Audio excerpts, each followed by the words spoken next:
தமிழ்நாட்டு மக்கள் உணர்வுபூர்வமா உண்மையா நம்ம பக்கத்திலே நிக்கிறவங்க.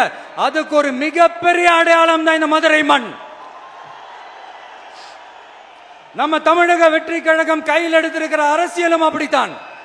உண்மையான அரசியல், உணர்வு பூர்வமான அரசியல், நல்ல அரசியல், நல்லவங்களுக்கான அரசியல், நாட்டு மக்களுக்கான அரசியல், நல்லது மட்டுமே செய்கிற அரசியல்.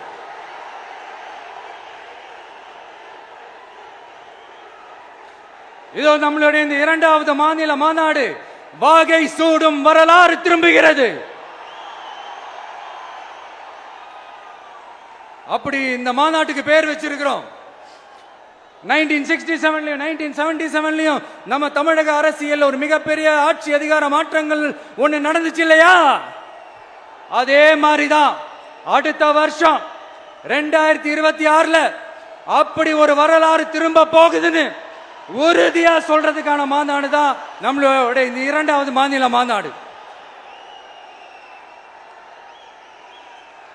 விக்கிரவாண்டி விசாலையில் நம்மளுடைய ஃபர்ஸ்ட் மாநாடு நடத்தணும், வெற்றி கொள்கை திருவிழா. அதுக்கப்புறமே நீங்க பார்த்திருப்பீங்க, தமிழக அரசியல் அந்த தட்ப வெப்பத்தையே மாத்தினுச்சு. நமக்கு எதிராக எத்தனை குரல்கள். ஆனா உங்களுக்கு தான் நம்மளை பத்தி நல்லா தெரியுமே, எந்த குரலையும் காதலையே போட்டுக்காம மக்களோட குரலை மட்டுமே கேட்டுக்கிட்டு